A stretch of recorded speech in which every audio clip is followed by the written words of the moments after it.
on. Woohoo! All right. We are live. This is AP Majew, Unlimited Majew review. Unit 1 review. Unit 1. You're getting 2 Majewskis for the price of 1 here today. Right? Gift with purchase. Absolutely, right? We're coming from the beautiful confines of Ms. Majewski's office. We like to call this the Oval Office in honor of AP Gov Review. This is our inaugural review. We're excited about this. Depending on how it goes, if there's anybody out there, then we're looking for. We have 4 people following already, Ms. Majewski. I'm sure they're all my students. I was just going to say they're probably all my students. Oh, interesting. Wow. This is going to be a competition, right, for followers, for likes. By the way, don't be afraid to follow Ms. Majewski's YouTube page.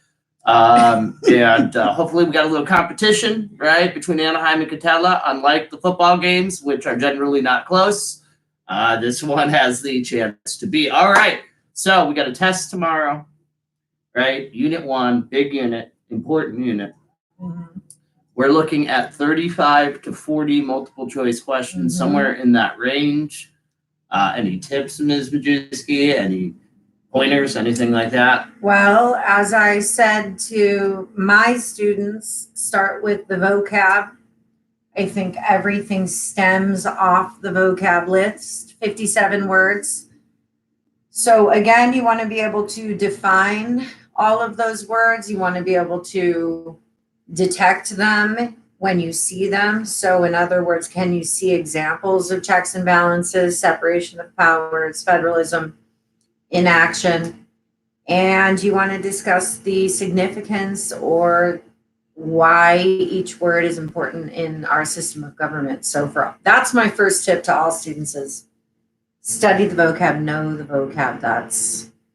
That's key in this class. There is a reason why there have been 4 separate vocab quizzes, right? Mm-hmm. That's not an accident. That's by design. Mm-hmm. You need to know the vocab to be successful in this class. Yeah. All right. Excellent. Well, hey, we're going to get right into the questions that we have already received. Now, I want you to know we received some pre-questions. If you are watching, feel free to chime in, to chat a little bit, to throw a question into that chat. We'll be happy to answer those as well. We got some great questions, but we want to have more, obviously, right? Whenever so feel free, get into the live chat, ask questions live, and we'll answer them live. Don't be shy. Is the live chat on? It is, but I think they can chime. Yeah, it is. They should be able to be. It should be on. We'll try that out here as we get through the first question, and I'll log in and make sure that it's functioning. All right. Somebody shoot us a message on the live chat if you're receiving this. All right. One of you Immortal 9 that are currently out there, and we'll wait for that. Can you hear us? Can you hear us? Oh, here we go. All right. Thank you, David Frias from Anaheim High, checking in first. All right. Excellent. Checking in first. David and Edgar and I. Here comes Edgar. Excellent. Matt, are these all Anaheim High students watching right now? I would like to think that my students, if they're not here, are feeling confident about tomorrow and didn't feel the need to attend. Oh, Emmanuel. But I've seen your scores, so I know that's not true. Emmanuel in the house. There we go. Okay, finally. One Catella High School student has. All right. Well, we're going to start today with some questions. First off, from Sam Nguyen, Sam Nguyen. All right. Who has the incredible ability of writing questions out in incomplete sentences. So good thing it's not a writing test tomorrow, Sam. Yes, this is a verb optional. Hey, shout out to Wendy Negrete. Okay, Wendy. So states versus national government. I mean, Sam, what does that even mean? All right, that can be so many things. Well, I think we should start with a review of the powers, the different powers of the state and national government. So you want to remember that the national government and specifically Congress has enumerated powers, right? Those are the powers, the 27 distinct powers of Congress that you find in Article 1, Section 8. You also want to remember that Congress has implied powers, right? Those powers that stem from the necessary and proper clause and are implied from one of the other 26 enumerated powers of Congress.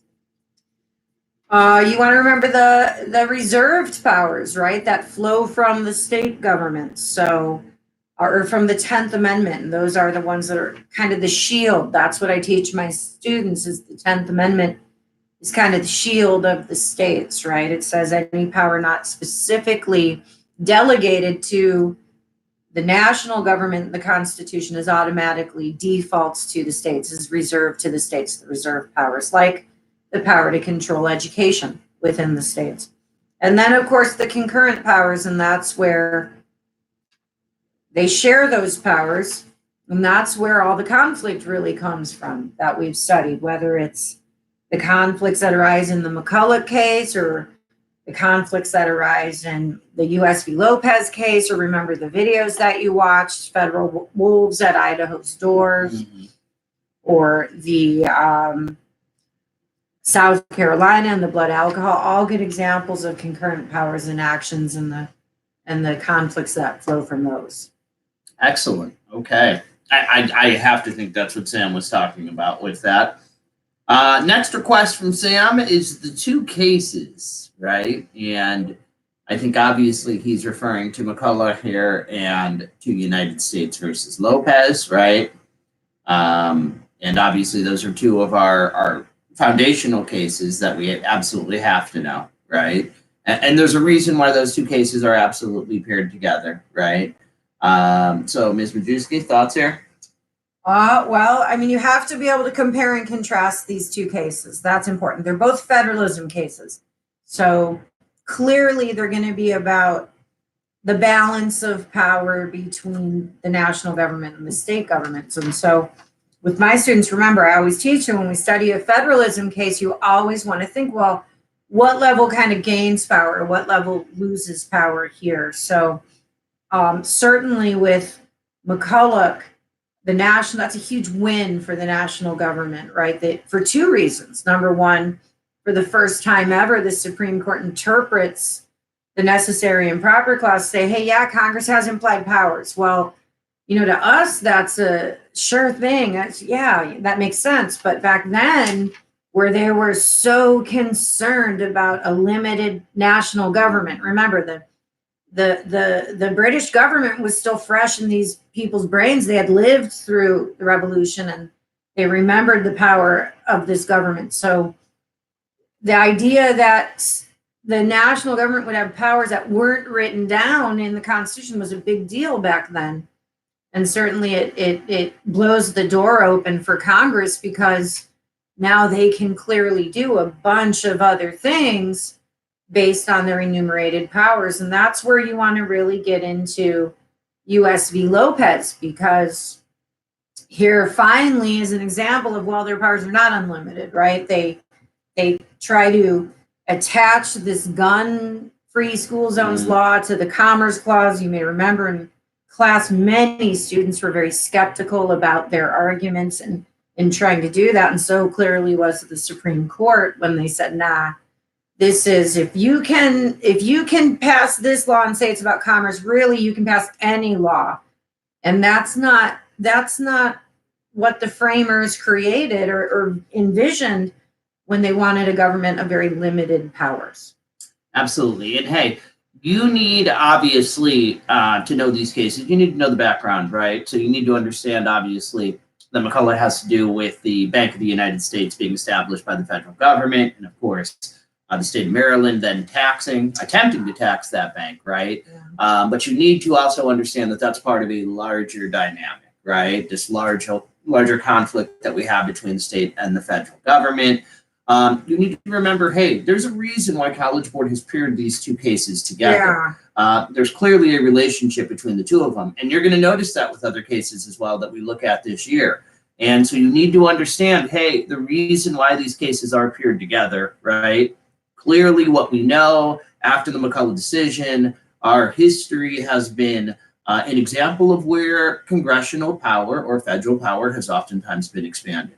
And so it is very, very important for us to then see Lopez, Yeah. we are here now. The court is saying, here we've gone too far, right? And similarly with my students, remember how skeptical you were of the federal government's justification, right, in the Lopez case, right? And where the court finds limitations in their argument, right? So juxtapose those two cases against one another and be looking for that expansion versus that retraction of congressional power there under the Constitution. Okay, excellent. Article 8 and the power. Well, Sam, Article 8 and the power. It sounds like a rap group to me. Sam, right? there is no Article 8 in the Constitution, so do you mean, I don't know. I think he might be referencing the enumerated powers. Right. Okay, yes, Article 1, Section 8, the enumerated powers of Congress. So, you know, you should be able to cite a few of those. You're going to see examples or questions that will ask you which of these would be an example of an enumerated power. So we've studied quite a few already. You know, another thing that while I'm thinking about this is think about what powers, when you think about the Articles of Confederation, that the national government didn't have, and the problems that created for the new country, for example, the power to tax or the inability to tax, and the federal government had no money, leading to all these various problems, like Shays' Rebellion. And then, of course, how did they rectify that mistake or that omission, I should say, in the Constitution? So they give the power to tax. Think about already the Commerce Clause. That's an enumerated power, right, to regulate interstate commerce. The power already that you're seeing with that. The Necessary and Proper Clause is technically an enumerated power of Congress. It's the 27th power in Article 1, Section 8. Think about the power of the purse, what we've talked about a lot, and really what an enormous check the power of the purse is on the president in particular, because again, we saw that example in the reading when we studied Guantanamo Bay and the problems that President Obama had when he tried to shut that down. And remember that one point in the infographic, and I'm thinking very specifically of the infographic in the textbook, where they give you examples of checks and balances, where President Obama says, finally, I'm going to fly these prisoners, these suspected terrorists into this prison in Illinois, and bam, Congress cuts off the funding, right? They won't give him the money to fly them in. So the book makes the point, and I think it's a really important one. It's really the ultimate, besides impeachment, check that they have on him because they can cut off money. Yeah, absolutely. All right. Hope that's what you were thinking about. I think it is, reading through the tea leaves. All right. Well, Sam, I could also recommend maybe if you showed up the first period on time, all right, you might have had some of these questions answered the first time around. You have tardies. My students are never tardy to class at Anaheim. Interesting to hear that. All right. Well, hey, we're going to skip over Sam's last question here because it was duplicated by another student later down the list. And we're going to go to the I-Man, Ilya Chatukin, my Russian brother from another mother. Ilya has two questions for us. Ilya would like, and I think, to be honest with you, Ms. Majews, I didn't do the greatest job of explaining this in my own classes, so I could understand why a student asked for this. Explanation and examples of different types of democracy, i.e. elite, pluralist versus participatory. This is something that we covered right in the first couple of days of the school year, so we're going back to the start of it. All right, so want to get us started on that? Okay, so if you guys remember, when we study democracy, there's the idea that there's three types. And the framers were certainly aware of this. And you want to be able to trace the three types through the Federalist and anti-Federalist arguments and through the Federalist 10 and Brutus 1. And if you recall, that was one of the requirements in the infographic, is you talk about, or you identify which type of democracy is this author really arguing for. Now, before we get into any of the three, I want to make sure you understand there's elements of all three throughout our Constitution. So we do adopt elite, we do adopt participatory, and we do adopt pluralist as well. So let's start, I think, with the most democratic of the three when you think about what democracy means, and that would be participatory democracy. And the idea behind participatory is huge or broad amounts of your population is participating actively in the democratic process. And I think the most obvious example of that would be everybody's voting, or as many people as possible within your civil society are able to vote. So I think the example, the best connection that we can give you, or example of participatory democracy in our system, is the House of Representatives. And certainly, I think if you had asked the framers, that's what they would have pointed to. So why would that be an example of participatory democracy? Well, because the people got to directly elect who they wanted to represent them in the House. And it was straight majority vote, to get into that. I think it also more participatory in the sense that it served smaller numbers of people. Remember, that was a complaint of the anti-federalists was, well, this is not truly representative, because how in the world can 65 people represent 3.5 million? But the theory behind participatory is certainly evidenced in the House of Reps, in that large amounts of people got to vote and say, these are the representatives that we want. Brutus was a big proponent of participatory democracy. And remember, he said the true governing authority in all, well, they all did, is the people. But how much power do you really want to give the people? That's kind of the different, the philosophies behind the different theories, right? So participatory is really, you give the people the power. Let's contrast that now with pluralist, right? So, or elite, really. So when you go to elite democracy, you're really kind of now letting small groups of people make decisions for you, right? So if the House is about participatory, I think certainly then the Senate would be a great example of more elite democracy, right? Every state only gets 2 members. It's 100 people really today. Back then it was 26 that have enormous power, right? And make these decisions about war and taxation and treaty approval and all these other things that they do. So that would be elite. Now, I don't know that either Madison or Brutus advocated for elite democracy, but I think they understood at times it was necessary for the greater good. And then, of course, pluralist, you don't want to think about individuals, you want to think about groups. And that's what I think helps you understand pluralist democracy. The idea that as citizens, we will seek to influence our government, whether it's individually, through participatory, or through groups, by joining groups. And again, I think a great way to think about this is think about the clubs on your campus, right? And they're all trying to gain members, and they're all trying to in some way spread whatever their objective is, right? Well, transfer that now to pluralist democracy.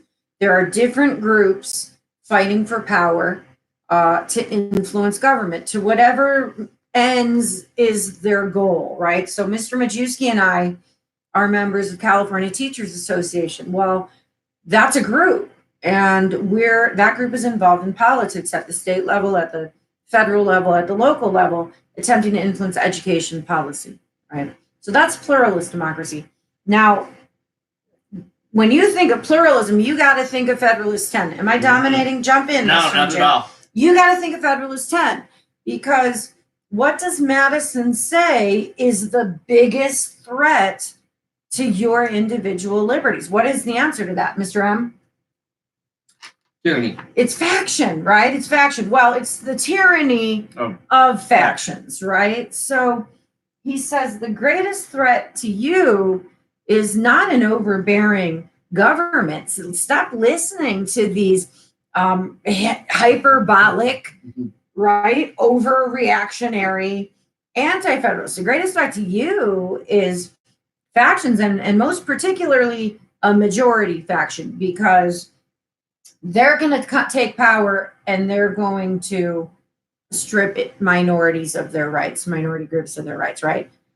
So you got to design a government that will acknowledge that pluralism exists, that people will inevitably join groups, that those groups will inevitably seek to influence government. You can't get rid of them. You can't get rid of them. So instead you manage them, you control them. And how do you do that? You do that by creating a republic, right? Over this large, diverse country, because so many factions will emerge, so many factions will develop, that none will become large enough and convince a large enough portion of the population to join them that they can take over our government and repress the rights of minorities. You know, and hey, when we were doing the gummy governments activity and some of these others, when we explain these, or when we explain them to you the first time, we say, hey, this is an elite, this is a pluralist, this is participatory. But you need to understand, and she started out by mentioning this, hey, we have elements of all of that in our government, in our system. So if you're looking, hey, what is a participatory versus pluralist versus elite? Well, you're going to see all of the elements of that, even in our system or in any system, right? So that's something I think you need to keep in mind on that most definitely.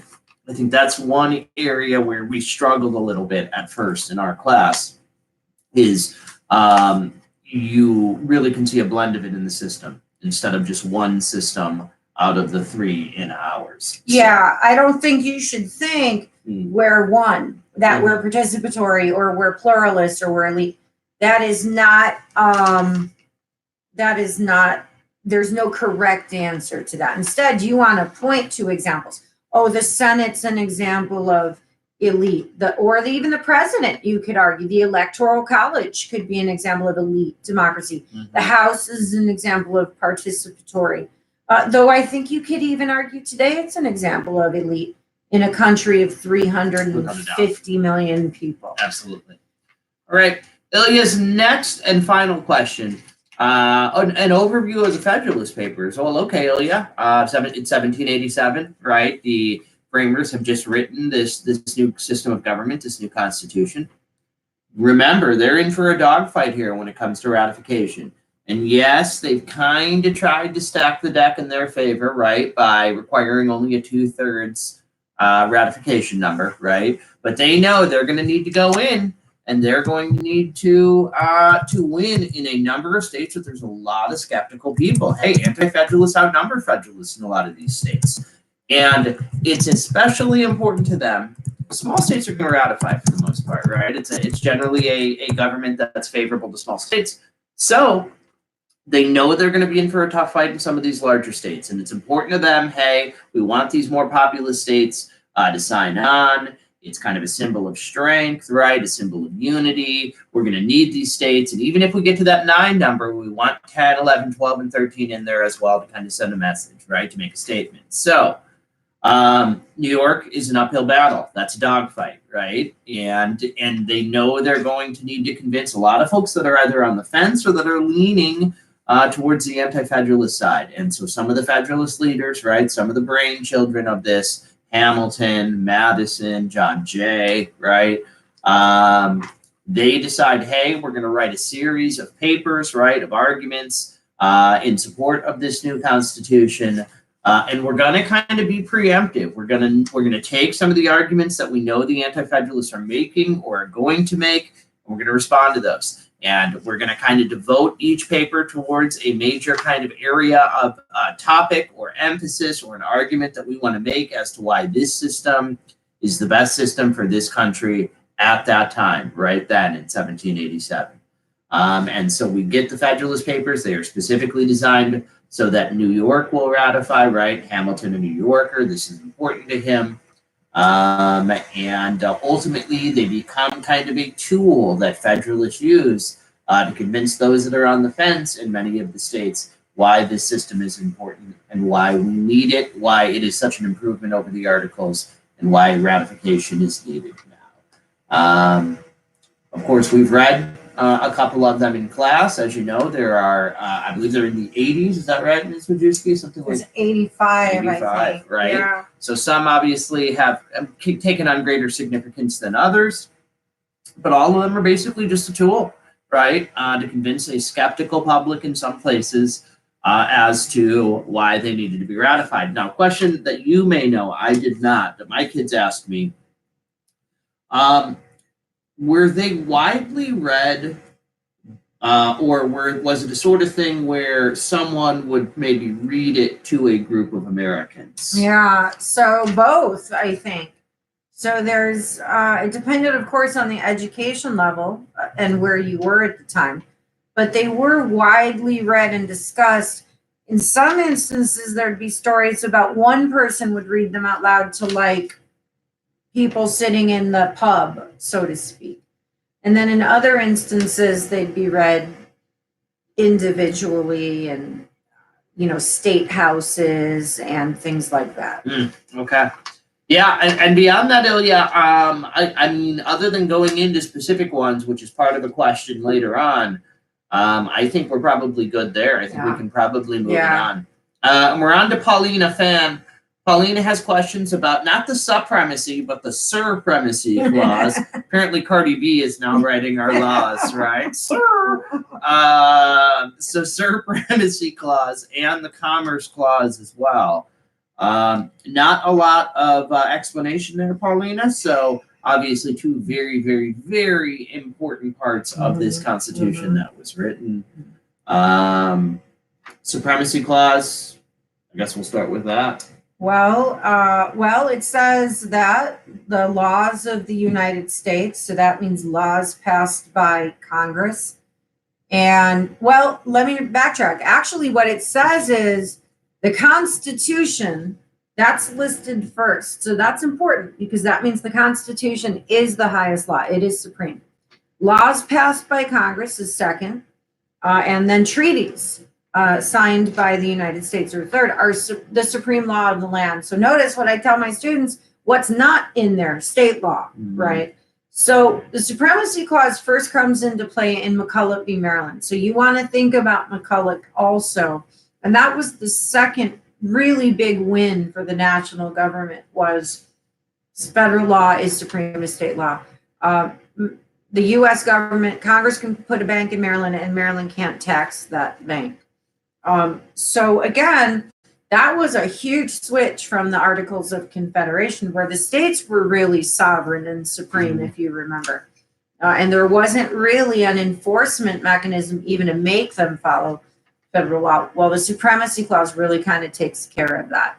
The other really big thing to think about with the Supremacy Clause is the idea of federal preemption. And if you remember, that's really part of coercive federalism. So the last couple of days of class, we presented this idea that the federal government has all these tools that it can use to kind of force the states to do things that maybe they couldn't actually normally pass a law to make them do, because that usually falls under state power. So remember, one of those is categorical grants. That's a method of coercive federalism, and mandates, and then preemption. And that derives from the Supremacy Clause, meaning that Congress can pass a law and really kind of it overrides existing state law in that case, and preempts the law. And, you know, that's exactly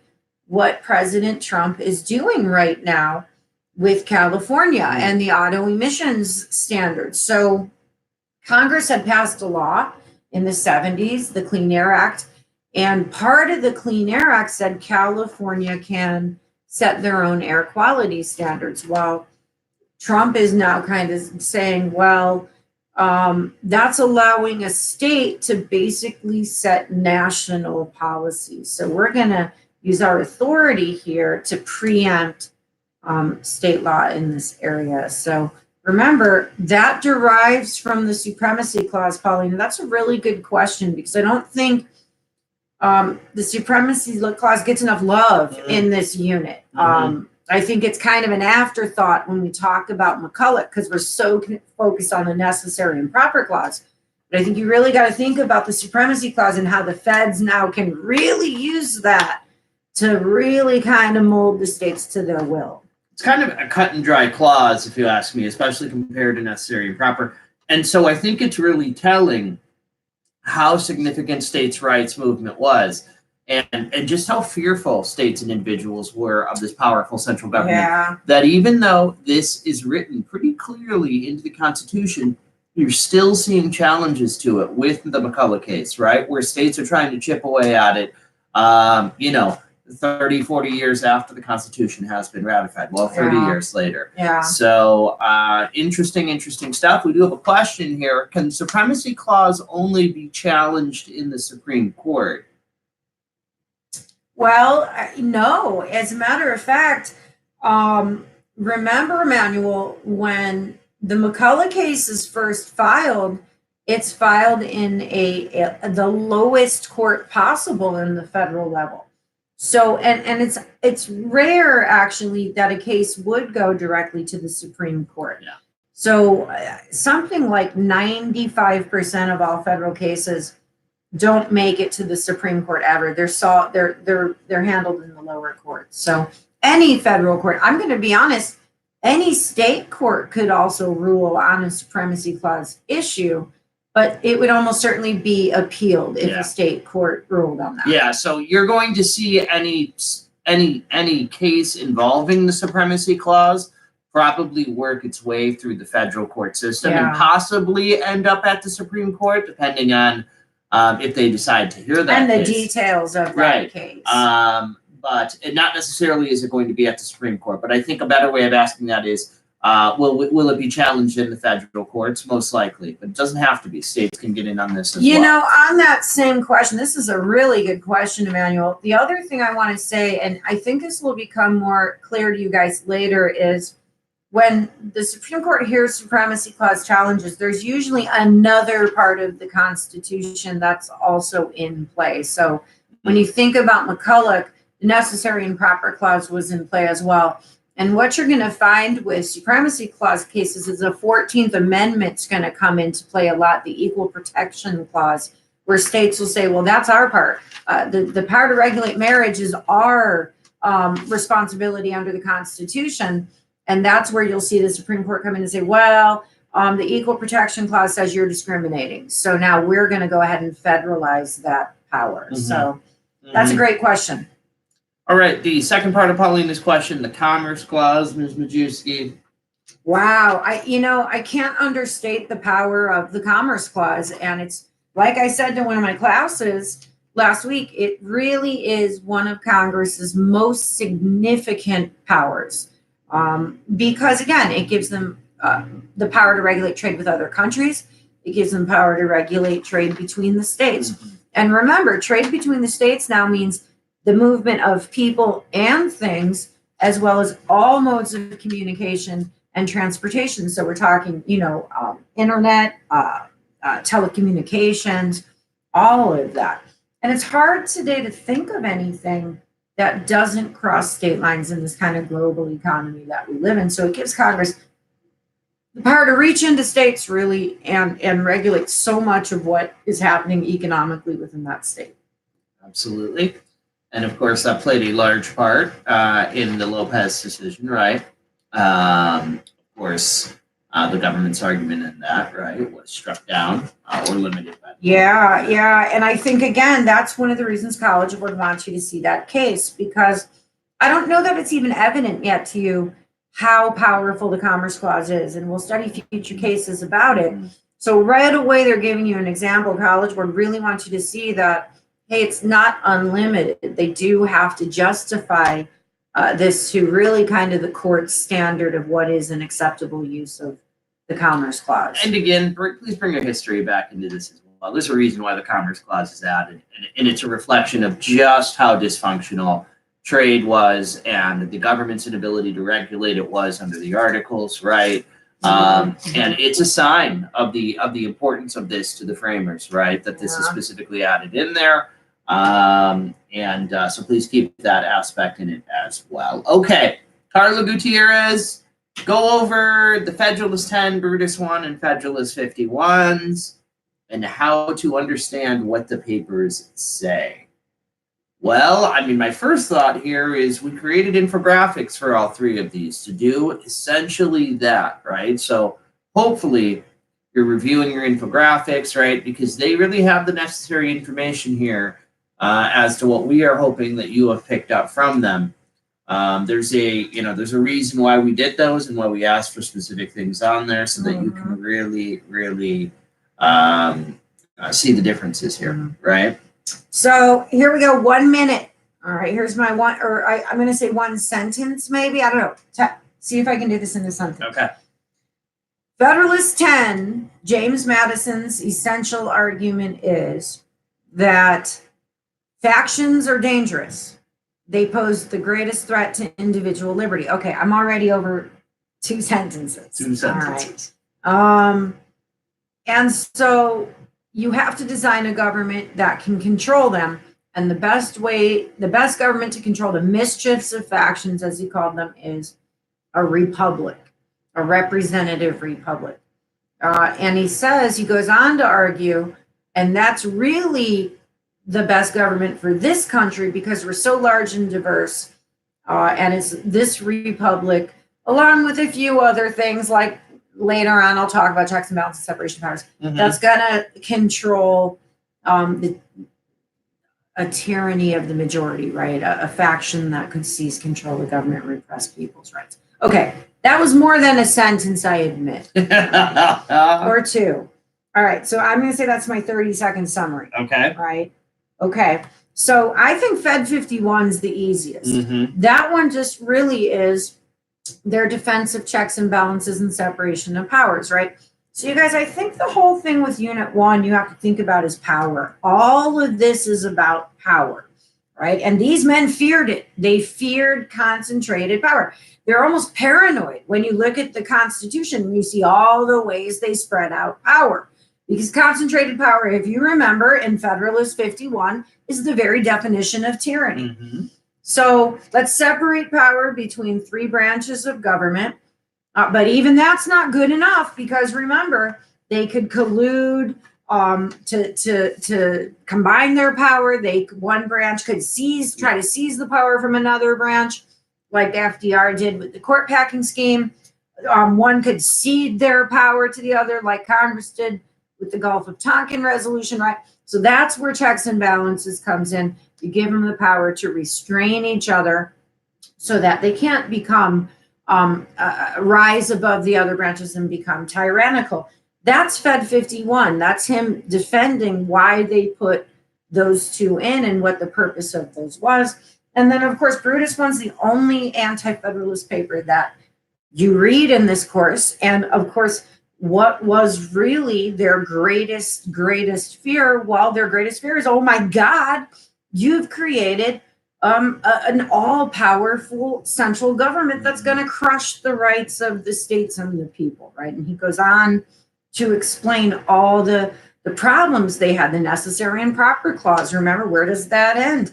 The pardon power. He's going to commit crimes or get his friends to commit crimes and then just pardon them, right? What's up with the Supreme Court? It sounds like they're going to crush the power of the state courts, right? This House of Reps is too small. I mean, we only read excerpts. Frankly, this man goes on and on and on for like 50 pages. And I think in a lot of instances, you know, he's not some crazy psycho paranoid person. A lot of things that he said have kind of come true, actually, today, as we've seen the government really grow in power, the national government grow in power. So I don't even know what we're talking about anymore, Mr. Majews. Just What is the summarizing topic of this conversation? Just summarize each of the three of them. Okay, so And you did a I've good job of ranted that. on and on about Brutus 1. Very good job. Thank there. you. All Thank right. you, whoever asked that question. Carla, and hey, I want to point out to you, there are videos, Easy Khan Academy and whatever videos on each of these three papers as well. Yeah. That is a really nice refresher for you to go back if that amazing summary and your infographics are not enough. After that, I don't know if there's really much hope for you. Alrighty. Sorry. All right. Boy, that's very rocks, Mr. Majews. Do you guys do rocks? We do not do rocks. No. I don't know that we even do We rocks. just keep it simple. All right, is what we do. Yes, and some of the times we even follow through on that. All right. Systems of government review. This is the second request for this we had. And that's kind of a vague, kind of arbitrary. I'm not 100% sure. We can only really guess maybe what it is that you are looking for there. Any thoughts there, Ms. M? Well, I'm going to assume they're talking about the gummy government's work that we did the first couple days of school. So I'm going to be honest with you guys. You only got to know the basics here. What's a democracy? Government by the people. What's an oligarchy? Government by the few.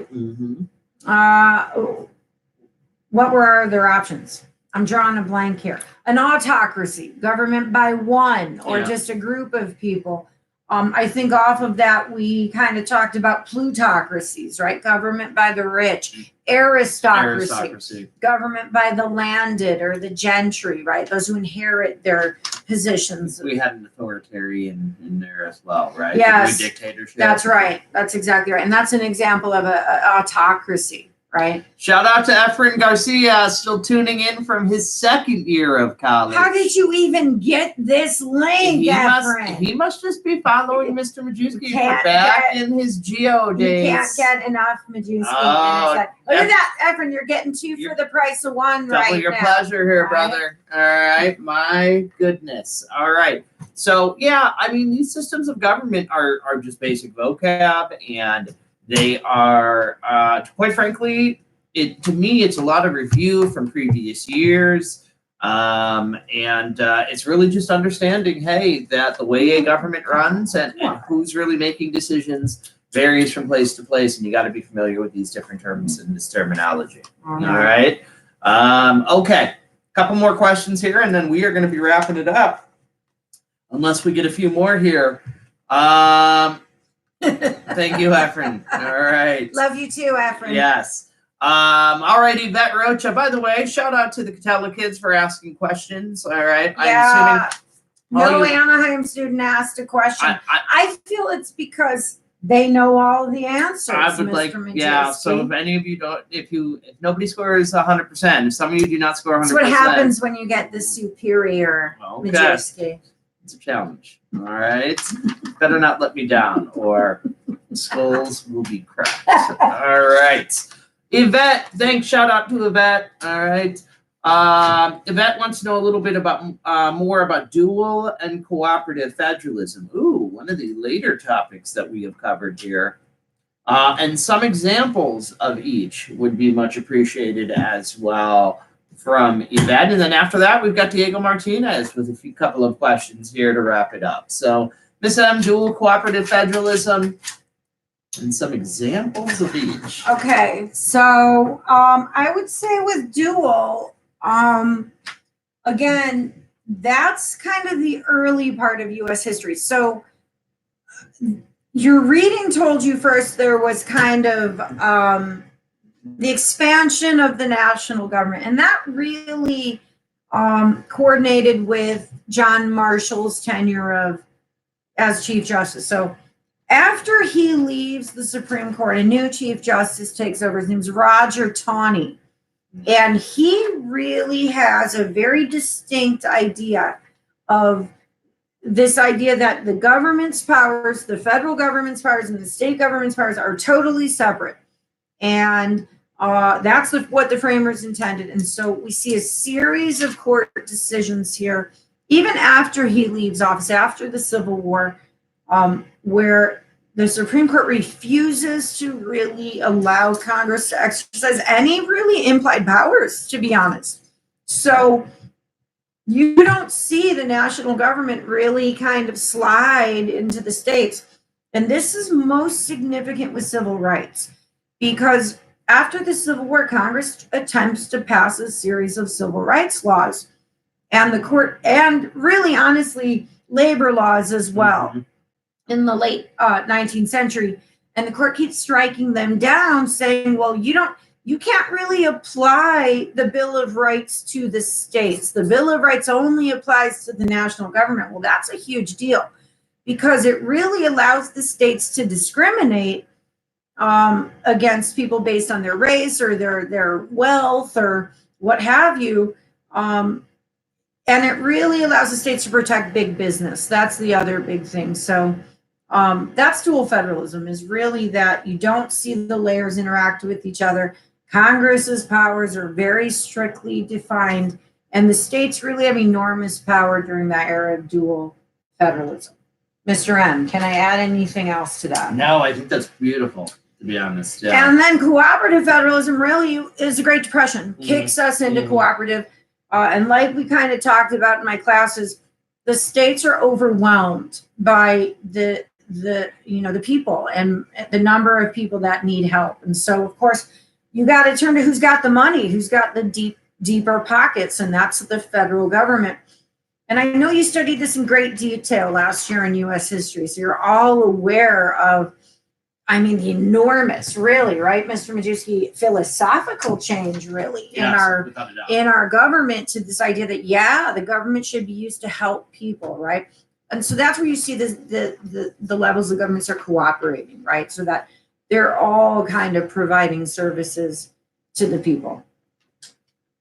Now, like I said to my classes, and I'm sure you did, we're still in cooperative federalism, but there's other elements of federalism that have also emerged, like fiscal federalism, the use of mandates. Uh-oh. Are we good? We're good, I think. All right, the use of grants and mandates. There is coercive federalism, right? The use of these things we talked about earlier, categorical grants, mandates, etc. So cooperative is the different levels working together, whereas dual, they really didn't work together in anything. All right, excellent stuff here, honey. Bella, come here. Bella, She's trying to lay down. Oh, is that what she's doing? Yeah. All right, we've been joined here by the first dog as well. All right, There's Bella Dog. She wants to join us for our live stream. Oh, she loves Uncle Matt. Yeah. Thank you. All right, our very last questions come to us from Diego Martinez, and I think these are a little bit more theoretical. Mr. M and Ms. M. Are there still loose and strict constructionists in today's government? Great questions, Diego. All right, great questions there, buddy. And the essentially yes, right? There are still folks who interpret the Constitution strictly and loosely, based on their interpretations, right? And I got to be careful here when I use these descriptors, right? Because I don't want to kind of typecast, but I would say. Generally speaking, folks, I think, who view themselves as more conservative, right, in politics today, would probably argue that they are more strict constructionists, right, that they interpret the Constitution more strictly, more literally. And those who probably view themselves as more liberal, right, particularly in regards to federal power, would argue, of course, that they are more loose. It's not a term I think that you hear as often in modern times, but absolutely. I will say that when Supreme Court justices or any judges are really being, kind of going through the process, right, the confirmation process, that these are questions that will be asked of them, and these are terms that will be used to describe their judicial philosophy. So absolutely, we still see these. And I think all of us fall within the strict to loose constructionist framework somewhere. And you guys, I would say when you think about the two cases we've studied, you should ask, did the court rule in a strict constructionist way or in a loose constructionist way, right? So certainly when you think about the McCulloch case and the Congress could have, well, you could certainly argue that's a loose constructionist interpretation of the Constitution, right? Because it didn't say Congress can establish a bank, but the court kind of loosely interprets the necessary and proper clause to mean, hey, yeah, they can do more than just what this says, right? Now, converse to that, you could argue that their interpretation of the supremacy clause in that case was quite strict, right? That no, it says Congress is, the laws of the U.S. are supreme. And you could also, I think, argue that they interpret the Constitution more strictly in the U.S. v. Lopez case, where they say, we're not going to go ahead and say these implied powers are okay here. We don't see a real connection back to the Commerce Clause. So you should kind of ask yourself that question in every single case that we study. Is this a loose or a strict interpretation of the Constitution? Yeah, and I mean, your own interpretation of the Constitution falls somewhere between loose and strict, right? Maybe somewhere in the middle, right? But absolutely. And I do see we got a last question. Anthony is asking about the full faith and credit clause. And, I have to tell you guys, I thought about talking to Mr. Majewski about this. I don't think you're going to see any questions about this Article 4 powers. You read about them in one paragraph when you did your reading on federalism. It talked about the powers of the states, and it talked about the full faith and credit clause. We're going to move that to our study of civil liberties and civil rights, because I think it'll be a lot more meaningful to you guys when you see some of the ways that it's been interpreted. So full faith and credit, extradition, privileges and immunities, and interstate compacts. You're not going to see any questions on those 4 vocab words. We're going to move those to a different unit. But thank you, Anthony. Good. Hey, way to ask, Anthony. You just helped your fellow classmates out right there. All right, last question from Diego here, and this is perfect because we're in our 52nd minute here of the discussion. Mr. Majewski and Ms. Majewski, can a mandate act like an executive order in a way? That's a great question. That is a really good question. Because it's predicated on an understanding of executive orders. So I would say this, Anthony. A mandate is a tool used by Congress, where an executive order is a tool used by the president. So one is used by the legislative branch and one by the executive branch. But they're essentially the same thing, with this one caveat. Everything Congress does has to be signed by the president, or it doesn't become a law. An executive order does not have to be approved by Congress. So the president actually has an advantage in the use of executive orders, because he can use them unilaterally, meaning without going to another branch to use that particular power. Great question. Very good question. And we study executive orders in detail when we study the executive branch. All right. Hey, that's all the questions that are on that particular list. So this is your real last chance to get any last to those 19 of you live watching. What I'm curious about, Mr. Majewski, is we have 19 people watching, but only 3 people have given us the thumbs up. Yes. So am I assuming that the other folks here want to give us a thumbs down? Well, I'm just going to also point out that one of those thumbs up is from me. Okay, here we come. Here, all of a sudden, there we go. Wait, you liked yourself? It's one of my colleagues. Isn't that against internet etiquette? Who sets the rules? All right. What are you, the FCC? So have to let it finish before it rate? Oh, can you give an example? Oh, wait. Yeah, okay. Have to let it finish before it rate. Apparently, Sam Nguyen is back and stealing people's identities in the group chat. All right. All right. Well, last call. We're about to.